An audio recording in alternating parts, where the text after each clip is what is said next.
Eh bien, bonjour. Le débat précédent était tout à fait passionnant là sur l'économie et les nouveaux modèles économiques. Bon, j'avoue qu'en plus, je suis un inconditionnel de Pierre Schoeffler et de Béatrice Gage, mais c'était tout à fait instructif. Et alors, maintenant, le sujet, c'est la technologie au service des transformations des villes et des territoires. Et nous avons plusieurs intervenants de grande qualité pour traiter ce sujet. Je précise que chacun d'eux a participé à l'élaboration du livre blanc, donc bravo, parce que c'est une belle performance et ça a été beaucoup de ténacité, beaucoup de travail, beaucoup de réflexion. Alors, je vais commencer par une question toute simple que je vais poser à chacun d'eux. C'est-à-dire que quand on avait commencé à parler de la ville intelligente, de la smart city, on avait beaucoup rêvé.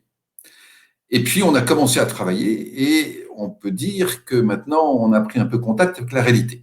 Donc, quelle est, d'après votre expérience à chacun, les leçons justement de ce contact avec la réalité par rapport au rêve? Alors, je vais d'abord m'adresser à Roman Guélec, qui est le directeur à CGE Business Consulting, et Ronan est le directeur logement et santé. Donc, il est très proche de nos thèmes. Donc, Ronan, voilà, réponse à cette question.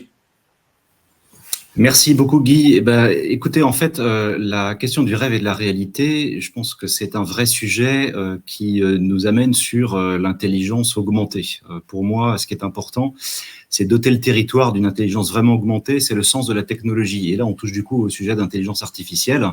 Aujourd'hui, pour rendre un territoire plus intelligent, les collectivités l'utilisent surtout à partir de la mise en relation d'informations, sur des données qui sont collectées par exemple, des capteurs de présence, de mouvement, de température ou de pollution.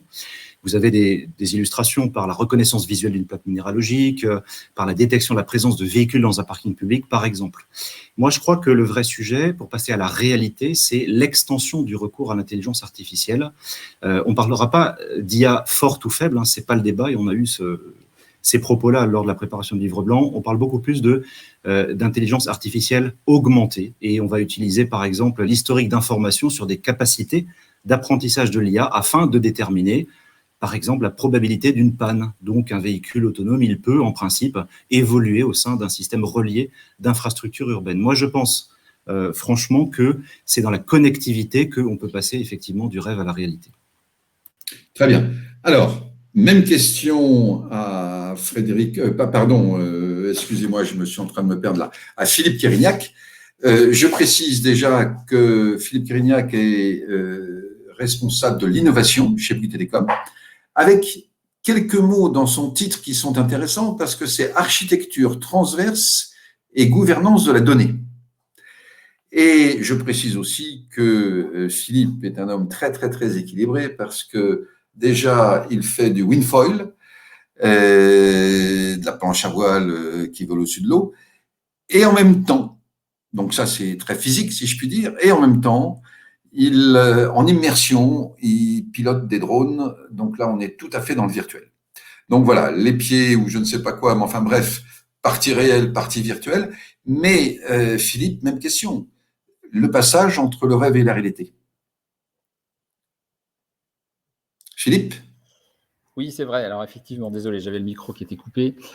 C'est vrai que sur le sujet de la Smart City, on a beaucoup mis et fortement mis en avant la technologie ces dernières années. Et c'est vrai que parler trop de quelque chose, souvent, c'est un effet un petit peu repoussoir. C'est ce qu'on vit un petit peu en ce moment. Mais il ne faut pas se leurrer non plus. Et la technologie, il faut la remettre à sa place. Et elle n'est qu'un moyen au service d'un usage. Par contre, ce n'est pas parce qu'on n'en parle plus qu'elle va disparaître.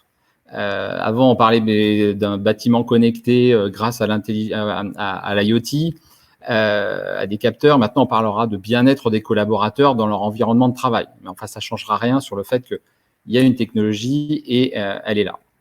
Un autre exemple, pour illustrer mon propos, Oui.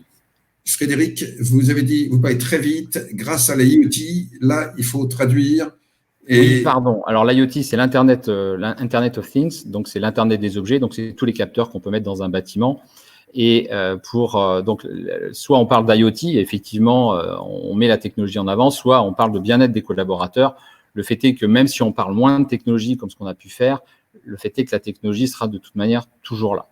Si on prend un autre exemple, dans la construction, on commence à voir, on parlait d'IA juste avant, le generative design, qui est là, finalement, qui crée des formes et des bâtiments pour optimiser différentes contraintes, que ce soit la surface habitable en fonction de l'exposition au soleil, les contraintes énergétiques. Tout ça, c'est de la technologie, et même de la technologie de pointe.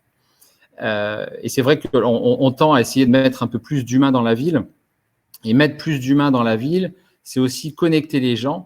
Et c'est vrai que, hormis les bistrots qui sont un petit peu fermés en ce moment, les lieux d'échange et de partage, on le vit en ce moment, sont largement supportés par la technologie.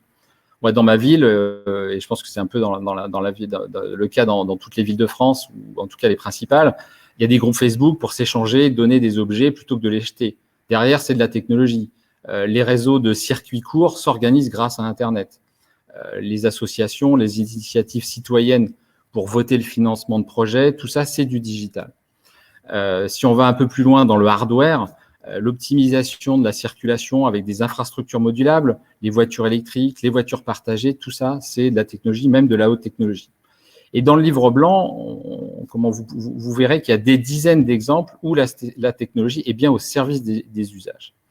Alors, mais c'est vrai que quand on parle d'IoT, donc d'Internet of Things, de LoRa, donc c'est les réseaux bas débit, 2, 3G, 4G, 5G qui arrivent, la blockchain, le big data, le bâtiment intelligent, l'énergie harvesting, le smart green, enfin tout ça, ça fait peur. On a cette avalanche de technologies qui nous paraît extrême, mais elles ont chacune leur usage. Alors une fois qu'on a dit ça, la vraie question à se poser, c'est leur usage raisonné. Et c'est un peu comme quand on est à un grand dîner, vous savez, vous avez 3 couteaux, 3 fourchettes. Alors certes, chacune a son utilité, mais l'expérience montre qu'on arrive tous à s'en tirer pas trop mal avec une seule fourchette et un seul couteau. Et ça, c'est le premier point, c'est utiliser de manière frugale et juste la technologie adéquate sans vouloir se faire plaisir, non seulement ça, mais aussi sans creuser le fossé numérique. Et ça, c'est extrêmement important également. Le second point, et aujourd'hui, c'est vraiment pas un réflexe d'ingénieur, c'est le trade-off entre l'intérêt et l'impact environnemental, qu'il soit carbone ou sociétal. Aujourd'hui, on fait tous des études de projet pour minimiser le coût financier. C'est un réflexe. On optimise la solution du rapport qualité-prix. Il va falloir maintenant qu'on introduise un nouveau réflexe, et notamment chez les ingénieurs, c'est un changement de culture. C'est se poser la question, est-ce que l'impact environnemental de ces 10 000 capteurs, donc de cette IoT, a un ROI positif, mais pas au sens spécialement financier du terme, mais au niveau de l'empreinte carbone. Donc, c'est avoir vraiment des KPI avec une vision systémique du problème. Et le troisième et dernier point, ce sont les secteurs d'investissement à supporter, qui peuvent être soit dédiés au numérique, au biologique, à l'énergie, etc., etc. Et est-ce qu'il ne faudra pas, et c'est la question que je pose, remettre un peu plus de sociologie dans ces réflexions autour de la Smart City? Donc, en résumé, oui, on a parlé de technologie, un peu trop, mais il faut utiliser cette technologie de manière frugale et juste. Deuxièmement, introduire un nouveau réflexe, c'est d'introduire le KPI de la rentabilité environnementale. Et le dernier point, c'est d'introduire un peu de sociologie dans ce monde technologique. Très intéressant. Alors, je propose maintenant de passer la parole à Frédéric Motta. Lui, c'est le directeur général de WhiteScore.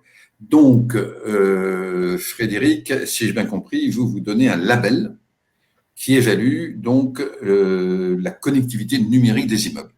Alors, je précise déjà que Frédéric est un homme qui a dû être très, très, très, très malheureux pendant nos récentes périodes de confinement parce que c'est quelqu'un qui a l'habitude de beaucoup courir à pied, notamment dans les sentiers de montagne, etc. Et forêt, montagne et tout ça. Donc, ça y est, on a des chances de retrouver un petit peu de liberté. Alors, Frédéric, même question. Entre les rêves initiaux et maintenant qu'on a mis un peu les mois dans le cambouis, plus de contact avec la réalité, quelle est votre conclusion sur ce sujet? Alors, merci en tout cas de me donner la parole. Effectivement, donc l'activité de WhiteScore est de remettre un label qui évalue la connectivité des immeubles. Et en fait, de par notre activité, l'expérience que j'ai pu avoir dans le bâtiment depuis quelques années, effectivement, on entend beaucoup parler de technologie depuis quelques temps. Comme ce que disait Philippe il y a un instant, ça a presque pu aller jusqu'à l'overdose, jusqu'au phénomène repoussoir. ce qui est une réalité, c'est que les acteurs de la ville, les acteurs des territoires, les acteurs des bâtiments, eux, connaissent leurs enjeux, connaissent pas forcément ce qui se passe en matière de technologie, qui a effectivement un ensemble de moyens pour arriver à développer plus de choses et à répondre à leurs enjeux. Mais c'est bien par cet angle-là des problèmes qui sont à traiter, des grands enjeux de la ville, qu'il faut aborder les différents sujets technologiques. Les enjeux de la ville, c'est quoi? Juste dans la conférence précédente, Emmanuel François parlait de troisième révolution urbaine, j'aime bien l'idée.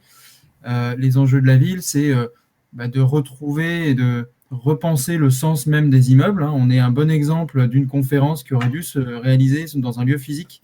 Finalement, on ne fonctionne pas si mal à distance. Donc, pour autant, je pense qu'on aurait bien aimé tous se rencontrer. Donc, il y a encore un sens d'aller dans des immeubles, mais ce sens-là, il est un peu retravaillé du fait du numérique. Il faut le retrouver. La ville, elle a besoin de beaucoup plus de mixité. Elle a besoin de beaucoup plus d'inclusion au sein du tissu urbain. Elle a besoin aussi de se réformer avec le développement durable. Et on voit un enjeu qui est mis en lumière en ce moment, qui est celui de la santé publique. C'est ça les enjeux de la ville. C'est de la mixité, c'est du développement durable, c'est plus de santé. Et oui, la technologie, ça doit être vu comme un enjeu au service de ça et au service, en fait, d'utilisateurs d'immeubles, au service de consommateurs. Donc, dans notre activité, les faiseurs de la ville, c'est quoi? C'est les propriétaires d'immeubles, c'est les promoteurs. Et à eux, toutes ces technologies-là, finalement, tant que telles, elles n'ont pas beaucoup de sens pour eux. Il faut leur proposer des solutions qui leur permettent de répondre à leurs besoins, de répondre à leurs questions. Et donc, c'est l'approche que nous, on a à WiredScore, de partir des usages pour définir des critères techniques qui permettent d'évaluer les bâtiments, plutôt que de partir de tout ce qui est possible techniquement grâce aux technologies et aboutir à une façon d'analyser les immeubles sur leur capacité à avoir absorbé avoir ingurgité tout plein de technologies dans l'immeuble. Donc, Frédéric, c'est une façon de voir tout à fait intéressante, mais est-ce qu'il n'y a pas un problème qui se pose? C'est-à-dire que par rapport à cette effervescence technologique dont a parlé Philippe tout à l'heure, est-ce qu'il n'y aurait pas nécessité d'un tronc commun dans l'infrastructure d'un immeuble? Est-ce qu'on avance dans ce sens-là ou pas? Alors oui, on avance, on espère qu'on avance dans ce sens-là. En tout cas, c'est une des grandes démarches de la Smart Building Alliance qui est co-auteur de ce livre blanc. Ça fait partie des solutions que nous aussi on cherche à apporter. Encore une fois, un des freins à un bon déploiement du numérique, c'est que en fait, il y a beaucoup d'initiatives dans tous les sens et les objectifs ne sont pas partagés, les définitions ne sont pas partagées et les standards utilisés ne sont pas toujours partagés.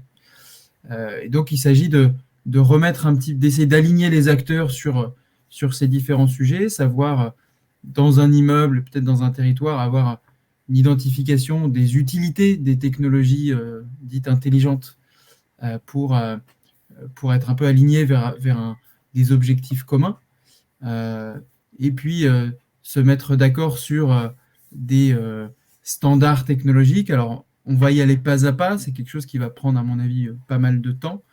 Mais c'est un des enjeux qui est important, c'est de prendre en considération, et ça, c'est la révolution pour la filière de la construction et de l'immobilier, qu'il y a une notion de standard qui est à appliquer. Alors, je dis que c'est une révolution, oui et non. La construction, c'est plein de normes.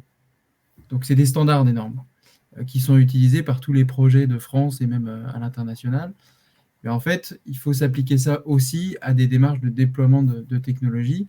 Plus on va vers de la standardisation, en tout cas des protocoles communs, des nomenclatures communes, des approches communes, des façons de se représenter la technologie commune, plus on peut en fait profiter du business model du numérique, c'est-à-dire d'avoir un coût d'investissement à l'origine un peu élevé pour développer un logiciel, pour développer une plateforme d'échange, et d'avoir des coûts marginaux qui soient très faibles, et donc qui permettent un déploiement rapide.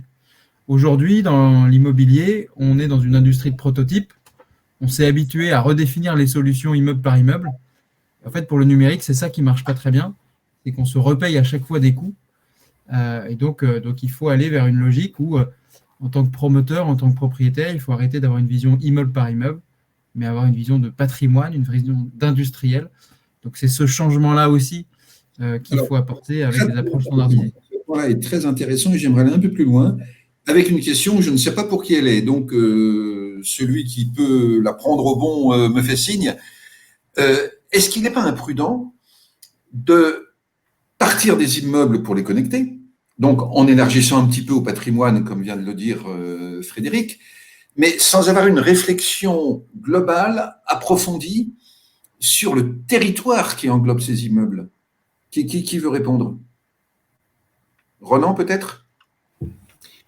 Oui, ben en fait, ça rejoint tout ce qu'on s'est dit précédemment. Et ce que je trouve intéressant, c'est que le logement, d'une certaine façon, il est partie prenante d'un ensemble. Et le logement intelligent ou presque intelligent pourrait même fonctionner peut-être comme un organisme humain. Pourquoi? On a dit tout à l'heure que la santé faisait aussi partie de ces thématiques d'avenir pour le logement. Il est vrai que sans une bonne santé, on a du mal à avoir un logement décent et sans un logement, on ne peut pas avoir une bonne santé très, très longtemps. Donc, ça veut dire quoi? Ça veut dire qu'on est dans une finalité d'une organisation urbaine qui demeure inchangée, c'est inclure, réguler, protéger, raccorder. Et la ville, elle présente beaucoup de similitudes avec l'organisme humain, mais elle n'est pas aussi sophistiquée. Entre le mode d'acheminement des marchandises d'un quartier à l'autre et l'intelligence du système sanguin, on n'a juste rien à voir. Pour autant, l'enjeu de la ville intelligente, c'est quoi? C'est de réinventer la façon dont l'homme évolue et interagit. Et si on applique ça au logement, la valeur du bien, ça va plus dépendre seulement de ses caractéristiques propres, mais ça va aussi dépendre de son inclusion à des flux de services collectifs. Alors, Pierre, je me permets de vous interrompre une seconde pour orienter un petit peu votre réponse, si vous voulez bien, par rapport à la question à laquelle j'ai envie d'avoir une réponse, c'est que, d'accord, mais on voit beaucoup de spécialistes qui s'occupent de ce tel point, tel aspect, qui s'occupe des territoires en tant qu'organisme vivant? Alors c'est un petit peu tout le monde, c'est vous, c'est moi, c'est tous les individus que nous sommes. C'est-à-dire qu'un territoire ça vit, un territoire ça évolue, un territoire ça change. Et donc d'une certaine façon, il y a des infrastructures qui existent, même si je pense que les collectivités sont pas encore arrivées aujourd'hui à un niveau de maturité pour gérer en grande quantité des données, des informations très massives. Mais si demain on veut aller vers la ville intelligente qui aura d'une certaine façon son propre système immunitaire numérique, il va falloir connecter aussi la plupart des parties qui vont constituer l'ensemble, les individus, les immeubles, les véhicules, les routes, pour avoir un mode de fonctionnement qui s'apparenterait à celui d'un organisme humain, à condition bien évidemment que ce système immunitaire numérique, si on étend un peu la réflexion, développe ses réseaux jusqu'au logement individuel pour faire le lien entre des valeurs excessivement basses ou élevées, détecter des anomalies, des risques, et à condition aussi, bien évidemment, de respecter les libertés publiques, parce qu'on voit bien dans ce type de situation qu'on pourrait avoir quelques excès ou quelques dérives. Bon, moi j'aime bien votre comparaison avec un organisme vivant. Alors, j'ai une question pour Philippe. Vous, j'imagine, vous fréquentez les Amazon, les Google, enfin les géants du digital. Qu'est-ce que vous pourriez nous dire sur ce qu'ils font actuellement, par exemple par rapport à ce que font les uns et les autres, comme on vient de le voir? Philippe? Ah, micro Philippe. Nous avons perdu Philippe Carignard.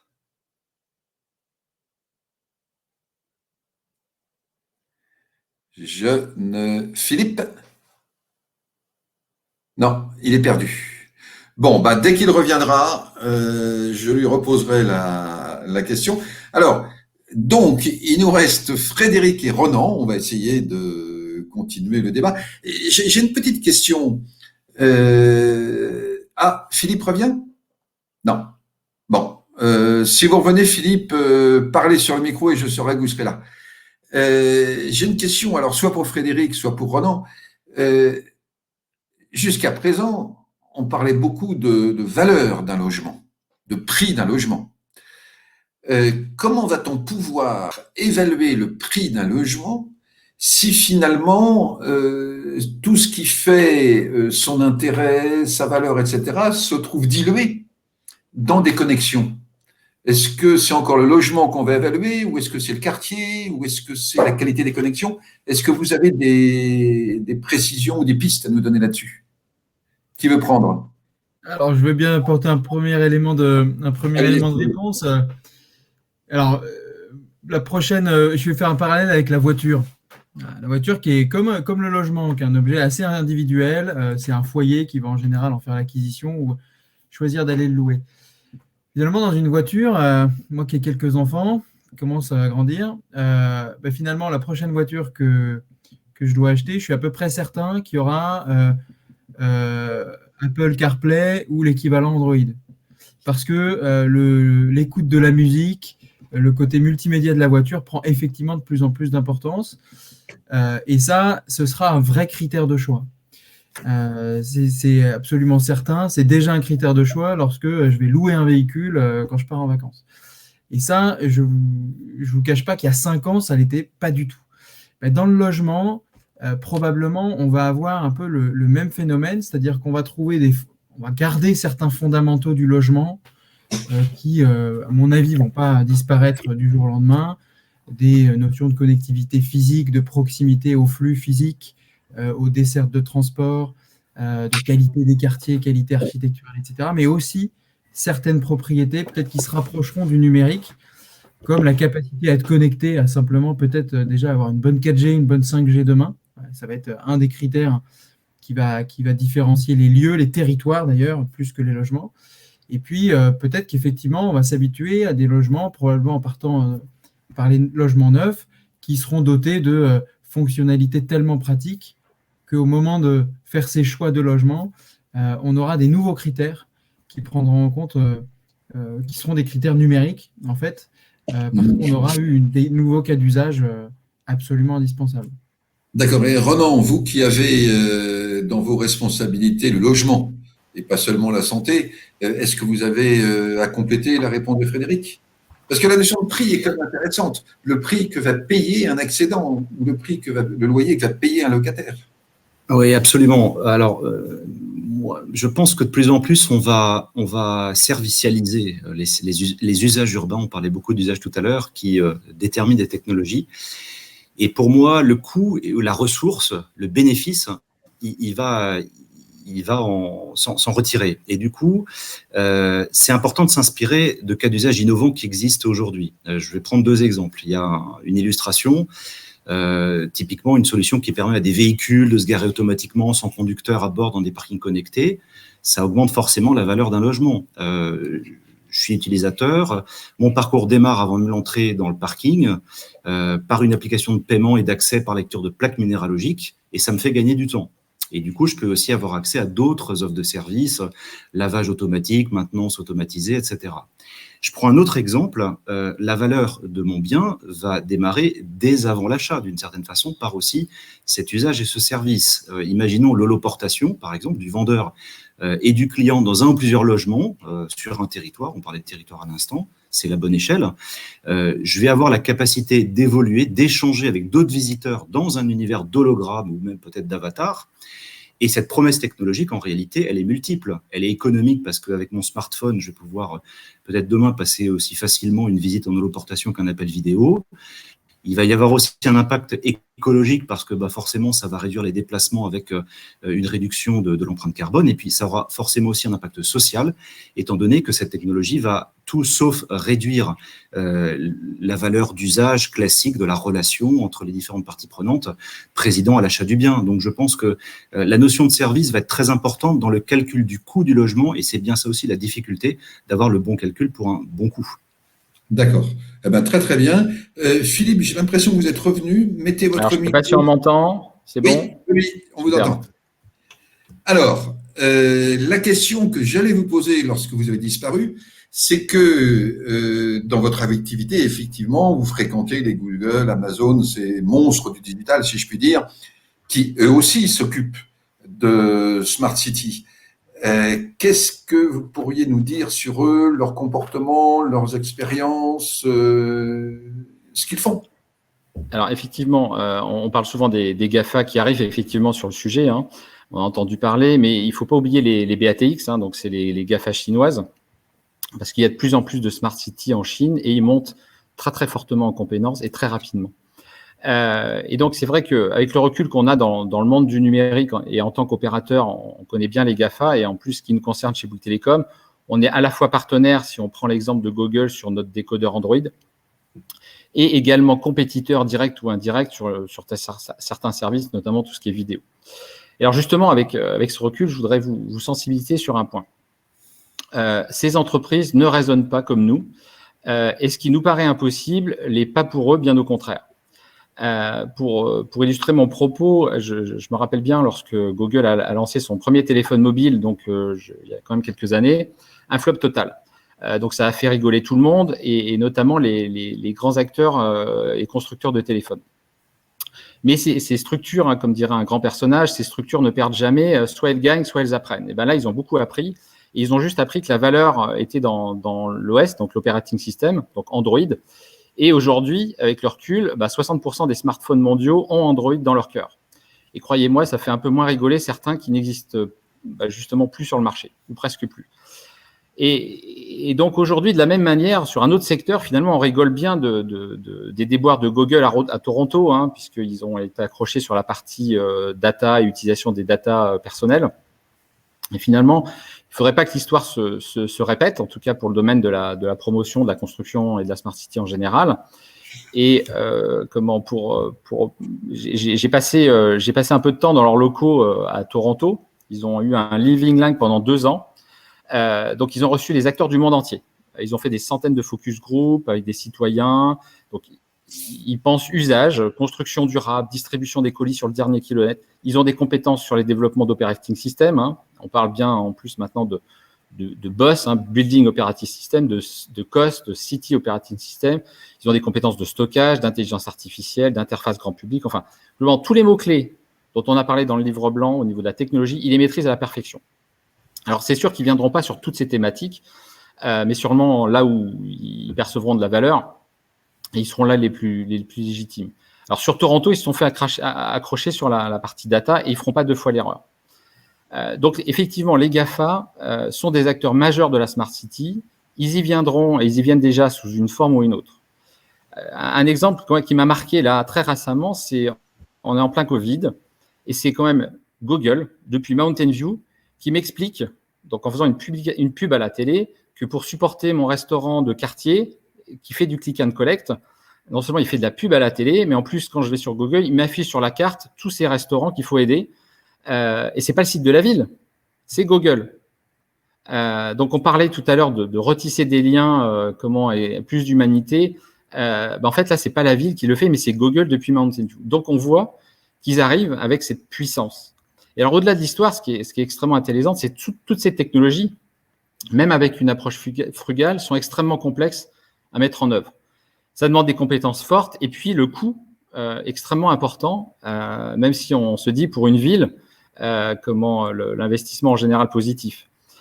Par contre, là, si on regarde bien, il va falloir que les villes gèrent des réseaux télécoms fixes, mobiles, privés, publics, haut débit avec la 4G, 5G, sur leurs caméras de surveillance, par exemple, et également bas débit sur tout ce qui est, je parlais d'IoT, donc des capteurs.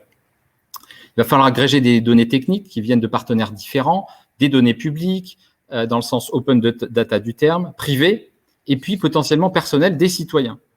Et donc, il faudra mettre en place des gouvernances. Donc, moi, je suis un peu parti pris puisque j'ai en charge la gouvernance de la donnée, donc je vois bien la difficulté des choses. Et aujourd'hui, ces compétences sont loin d'être des compétences de gouvernance politique auxquelles on a l'habitude.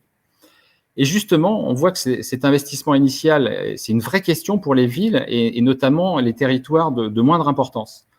Et alors là, la question qu'il faut se poser, c'est qu'est-ce qui risque de se passer pour une ville qui veut à la fois garder son attractivité, mais qui n'a pas les moyens ni les compétences? Est-ce qu'elle va se tourner vers les GAFA ou les BATX, d'ailleurs, dans une moindre mesure ou un peu plus tard, qui lui fourniront finalement des solutions clés à moindre coût, ou alors contre quelque chose d'autre. Et aujourd'hui, on ne sait pas quoi. On parlait de manière un peu excessive et caricaturale de services contre data, mais on voit qu'elles arrivent. Donc là, il y a vraiment une vraie question de souveraineté et de gouvernance à se poser sur des rythmes qui sont moyens et long terme et qui ne sont pas toujours compatibles avec les rythmes politiques.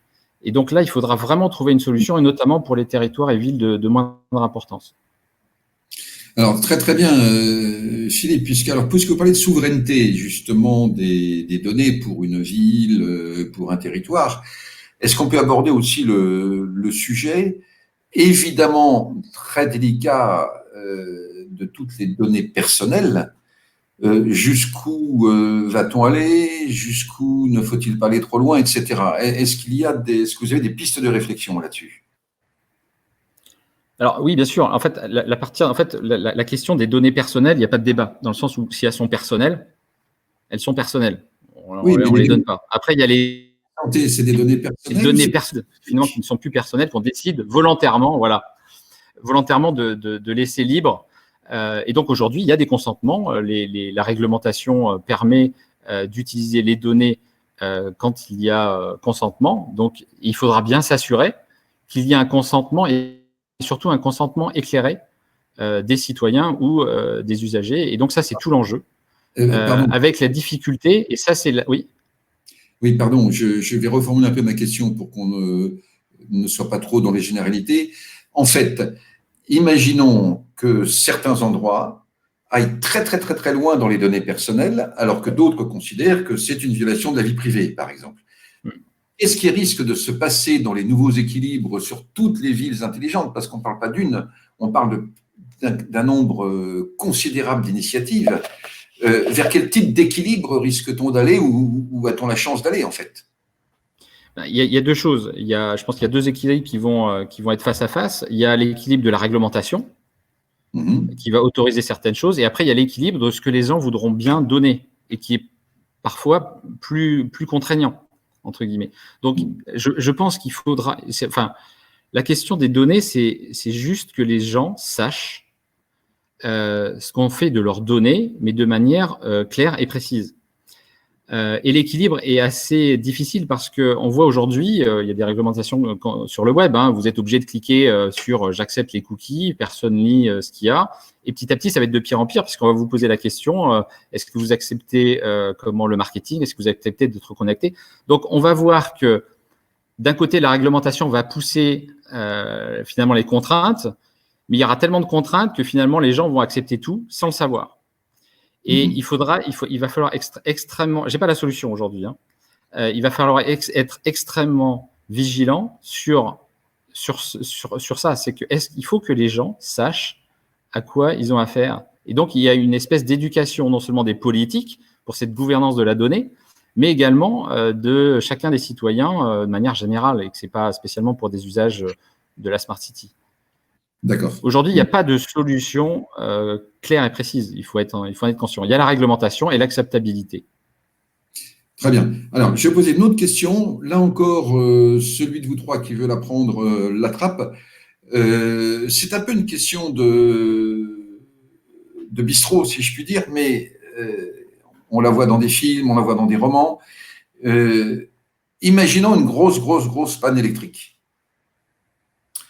Que devient la ville intelligente? Quelle est sa fragilité et quelles sont, je dirais, les réflexions qui sont menées dans l'hypothèse justement d'accidents tout à fait mécaniques? Qui veut prendre cette question? Alors, je peux rapidement introduire le sujet parce que j'ai rencontré récemment un chercheur où il n'y a pas besoin d'une grosse panne électrique en fait. Un chercheur montrait qu'il y a différents réseaux. Il y a les réseaux télécoms, il y a les réseaux d'eau, les réseaux d'électricité, etc., d'alimentation, d'information pour piloter les réseaux d'électricité. Et il y a des nœuds très précis dans une ville où il n'y a pas besoin de faire grand-chose pour perturber un maximum les réseaux de transport, etc. Et donc, il n'y a pas besoin, comme tu disais, de grosses pannes d'électricité pour mettre à plat. Et donc, c'est le sujet de la résilience des villes, que ce soit au niveau cybersécurité et au niveau environnemental, s'il y a des inondations, ce genre de choses. Oui, sur le sujet, ça rejoint aussi à la fois tout ce qui touche au cerveau ou au corps humain, c'est-à-dire que il y a des endroits où lorsqu'on a un impact, il peut être faible ou alors il est fort. Donc tout dépend finalement de là où l'impact se situe et de la capacité aussi du corps ou du cerveau à réagir. En réalité, c'est pour ça que d'une certaine façon, le système immunitaire physique et le système immunitaire digital sont relativement proches et dans leur conception et aussi dans leurs conséquences. D'accord, oui, on revient à votre comparaison fertile avec un organisme vivant. Par rapport à votre question, Guy, je la trouve relativement éclairante parce que nous sommes aussi des membres, d'une certaine façon aussi, d'un corps qui est amené à vivre, à évoluer, mais aussi à se défendre face à des menaces. Et on le voit bien avec la crise actuelle, à quel point les mécanismes aussi de solidarité sont très importants. Et d'ailleurs, si on pousse la réflexion plus loin, on a tendance, en ce moment, on voit qu'en gros, sur les mobiles, il y a deux grands operating systems, et on sait que moins il y a de diversité, plus on est vulnérable à un virus ou ce genre de choses, que ce soit numérique ou biologique. Et aujourd'hui, les villes, on parlait de est-ce qu'il ne faudrait pas qu'il y ait moins de diversité dans les systèmes. Moins il y a de diversité, plus on est vulnérable. D'accord. Alors, là, je vais passer à une question un tout petit peu différente. Je sais que vous avez les uns et les autres réfléchi avec de nombreux autres professionnels là, sur la ville intelligente, sur les territoires, et vous avez porté votre regard plus technologique. Mais si on voulait faire un peu une carte du monde aujourd'hui, qu'est-ce qui existe comme ville plus ou moins intelligente et jusqu'où on va plus et où en est-on en fait dans la réalisation de cette belle démarche? Ça, c'est une très bonne question. Je pense qu'il est assez difficile d'avoir une réponse claire. Parce que de notre point de vue, Wirescore opère dans une dizaine de pays. Et finalement, un des constats qu'on fait qui est assez intéressant, c'est qu'on n'a surtout pas partout la même notion de ville intelligente.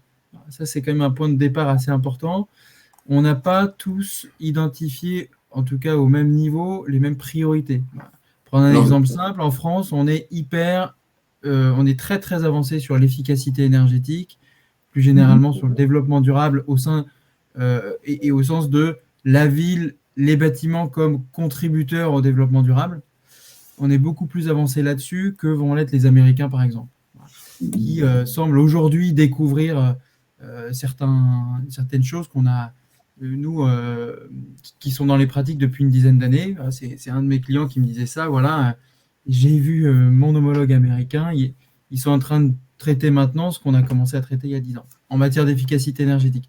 Par ailleurs, ils vont certainement avoir d'autres points sur lesquels ils sont plus avancés.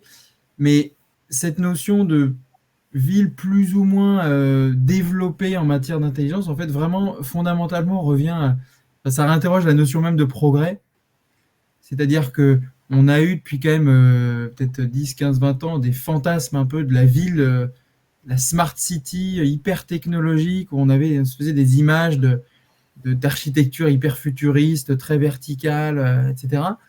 Et finalement, on voit qu'on en revient pas mal. C'est-à-dire que la ville intelligente, on nous parle, et c'était frappant dans la préparation du livre blanc, notamment dans la partie nouveaux usages. En fait, on a des usages très terriens, qui sont en fait pas forcément en ligne avec l'idée qu'on peut se faire de progrès. Donc, cette comparaison des villes les plus intelligentes du monde est, pour cette raison-là, assez structurelle, pas très facile de mon point de vue. Non, mais c'est intéressant. C'est-à-dire que la définition elle-même n'est pas stabilisée. On sait en gros la direction dans laquelle on va, mais on ne connaît pas la fin, quoi. C'est mon avis. Ouais, j'avais une question pour Ronan. En tant que consultant ou dirigeant des consultants, est-ce que vous avez une réaction très différente selon que c'est une ville comme de la taille de Lyon, disons, qui va s'adresser à vous, ou c'est une toute petite ville de 3000 habitants? Alors évidemment, ça dépend des sujets. fondamentalement, la question, c'est que les élus souhaitent que leur projet politique soit mis en œuvre. Donc, la taille, oui, et surtout la volonté politique pour que les projets, notamment urbains, les projets d'aménagement, de développement, puissent être mis en œuvre pour satisfaire aussi les habitants qui ont soutenu cette majorité. Pour autant, lorsqu'on est dans une petite commune où tout le monde se connaît un peu et lorsqu'on s'adresse à des élus ainsi qu'à une administration d'une plus grande ville, effectivement, l'échelle de vision n'est pas la même. Et certainement aussi que le lien direct à la mise en œuvre, à l'exécution d'un certain nombre de préconisations n'est pas non plus le même. Voilà. Et en tout état de cause, c'est très important de tenir compte du fait qu'entre le moment où on conçoit et le moment où on met en œuvre, la taille de la ville peut contribuer à ce que la temporalité ne soit pas tout à fait la même. D'accord. Alors maintenant, j'ai une question. Pareil, je ne sais pas qui voudra répondre. Dans les infrastructures, dans l'urbanisme, il y a une question lancinante depuis de nombreuses années qui est: est-ce qu'il faut concentrer les villes ou les diluer? En sachant que si on les dilue, on résout beaucoup de problèmes, mais on augmente les dépenses énergétiques, de transport, etc. Si on la concentre, on crée d'autres problèmes. Est-ce que le fait d'aller vers une ville plus intelligente a tendance à faire opter pour l'une ou pour l'autre de ces directions, de concentrer les villes ou au contraire de les diluer vers l'extérieur? Est-ce que c'est une influence? Alors, je pense qu'on l'a vu en ce moment. On a mis beaucoup de digital.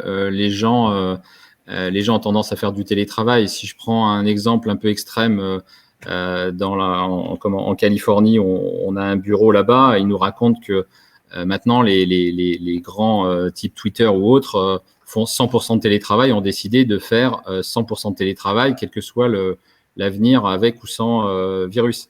Et il commence à y avoir à San Francisco, les prix des appartements se sont écroulés de 25% en quelques mois. Parce que il y a moins de demandes puisque les gens vont aller à l'extérieur. Les entreprises commencent à se poser la question là-bas, à payer moins les gens qui vont habiter loin, parce que les salaires, les loyers seront moindres. Donc, il commence à y avoir des réflexions, on va dire, économiques, qui sont assez. Alors, pour l'instant, ça reste des micro-tendances, mais on sent bien que des gens veulent aller habiter plus loin, plus se déplacer, et donc avec des conséquences économiques, voire salariales, ce qui paraît assez incroyable vu de France. D'accord. Alors, là, je vous remercie pour cette réponse très pragmatique et finalement qui veut dire que on est en train de bousculer finalement beaucoup de choses, et si la crise sanitaire a accéléré des évolutions, il n'empêche que ces évolutions sont en route. Je vais maintenant poser à chacun de vous trois une question toute simple, puisque je vois que nous arrivons vers la fin de ce débat. C'est qu'est-ce que, dans tout le travail que vous avez fait pour le livre blanc, qu'est-ce qui vous a le plus frappé intellectuellement? Est-ce qu'il y a quelque chose qui vous a surpris? Est-ce qu'il y a quelque chose dont vous ne vous doutiez pas du tout, qui vous est d'un seul coup apparu comme important? Enfin, est-ce que vous avez quelque chose à nous raconter sur l'élaboration de ce livre blanc? Moi, pour ce qui me concerne, c'est à quel point la révolution des usages prend le pas sur la révolution des technologies. C'est-à-dire qu'il y a quelques années encore, et moi je le voyais dans mon métier, on était vraiment sur un point d'entrée technologie qui vont déterminer la façon dont on va se servir aussi des outils. Et ce que je trouve personnellement, c'est qu'on a une mécanique très inverse, vraiment que les usages, le service apporté détermine vraiment de plus en plus la capacité de l'outil à s'y adapter. Et ça, c'est pour moi, dans les échanges qu'on a eus, en tous les cas sur le livre blanc, ça a été extrêmement partagé, et c'est pour ça que, en termes de modèle économique, on est à l'aube, je pense, d'une révolution dont on n'a pas encore fini de mesurer les impacts. Très bien. Frédéric? Pour continuer sur le point qui m'a frappé, je co-animais le groupe de travail sur les nouveaux usages. On s'est posé plein de questions, on a essayé de vraiment faire vivre des débats. Nos contributeurs ne parlaient pas de technologie. et ça rebondit bien avec le point de Ronan, c'est-à-dire que finalement, ce qu'on a cherché à réinterroger, c'est la notion de ville désirable. Qu'est-ce qu'on veut pour la suite, à quoi on a envie de contribuer, dans quoi on veut vivre plus tard. Et finalement, il n'y a pas un désir de technologie pour de la technologie. Ça, c'est vraiment un point important. Il y a un désir d'être dans un environnement qui est plus respectueux de son environnement naturel. Ça, c'est très, très marqué. Je pense que c'est une thématique qui a repris beaucoup, beaucoup d'importance et de dynamisme depuis 12-18 mois. Ça, c'est très, très marqué, en tout cas dans l'industrie de la construction. Et voilà, cette notion de ville désirable, finalement, elle se matérialise peut-être pas comme on l'attendait. C'est extrêmement enthousiasmant parce que je pense qu'on a encore beaucoup à apprendre sur nos propres désirs en tant que société, en tant que communauté. Mais voilà, c'était ça mon étonnement. Tout comme, à mon avis, mon étonnement de la crise du Covid va être que on pense qu'on peut tout faire à distance avec beaucoup de télétravail. À titre personnel, je crois voir autour de moi que les gens ont envie de se voir très profondément.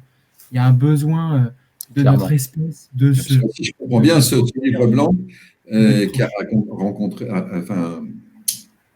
a rassemblé plus de 100 professionnels, je crois que c'est 135, pour différents groupes de travail. C'était tous en physique à l'époque, à quelque chose près. On a commencé comme ça, effectivement. Vous avez commencé par le physique, vous avez continué par le digital. Est-ce que vous êtes retrouvé un peu après? Oui, on s'est retrouvé un peu après. D'accord. Non, parce que c'est un très beau travail. Et d'ailleurs, le résultat reste bien. Alors, en disant que c'est un beau travail, d'ailleurs, je précise que je suis probablement l'une des seules personnes à pouvoir vraiment le dire parce que j'avais gouverné le premier livre blanc d'il y a donc une dizaine d'années et qui est devenu totalement obsolète pour plein de bonnes raisons d'ailleurs, ce qui a été un grand compliment. Mais je sais ce que c'est que le travail d'un livre blanc et de réunir de très nombreux professionnels sur très nombreux groupes de travail. Philippe, même question, qu'est-ce qui vous a étonné, marqué, surpris dans l'élaboration de ce livre blanc? Alors moi, j'ai envie de dire, j'étais la vision un peu extérieure, parce que je suis plutôt dans le numérique. Alors en plus, je connaissais mal, même si j'appartiens à un groupe de construction, de manière générale, je connais mal, c'est pas mon quotidien, le smart building et la smart city, même si c'est un sujet qui me passionne et qui m'intéresse. En plus, j'ai animé l'axe 3, qui était l'axe technologique, même si on est bien tous d'accord, la technologie doit être au service de l'usage et pas de manière excessive et mesurée et juste. Avec, comme je le disais tout à l'heure, des KPI qui prennent en compte le ROI environnemental. La chose qui m'a étonné, oui. Allez-y. Voilà, la chose qui m'a étonné, c'est finalement la faible connaissance des politiques, parce qu'on a eu l'occasion j'ai eu l'occasion de discuter avec certains d'entre eux, de toutes ces difficultés qui sont devant eux. Parce qu'il y a plusieurs niveaux, c'est compliqué, mais je sais ce qui est compliqué. Et il y a cette masse technologique qui arrive, mais aussi la masse des gens de résilience, d'environnement. Et les politiques ont une vision, là, tout ça demande une vision long terme, et les politiques n'ont pas cette vision long terme, et en plus n'ont pas cette compétence. Et autour d'eux, aujourd'hui, ces compétences d'intégration de technologie, même si c'est au service des usages, d'animation de micro-communautés dans leur ville, de gouvernance de la donnée et autres, c'est des compétences qu'ils n'ont pas eux-mêmes, mais ni autour d'eux. Et c'est plus mon inquiétude, c'est que les difficultés sont immenses et je ne les sens pas préparées dans le sens où, pour beaucoup, ils ne les aperçoivent même pas. Bon, eh ben, ce sera le mot de la fin, c'est-à-dire qu'il y a du travail maintenant de prédication à faire. Exactement. Tout ce travail. En tout cas, messieurs, merci beaucoup. C'était très intéressant ce que vous avez dit les uns les autres. Je rappelle donc Philippe Kérignard, Bouygues Télécom, Frédéric Motta, Whitescore et Ronan Guélec, CGI Business Consulting. C'était vraiment tout à fait intéressant. Bravo. Et donc, prochaines étapes, la réalité. Merci beaucoup. C'est un plaisir. Merci beaucoup. Allez, au revoir. Au revoir.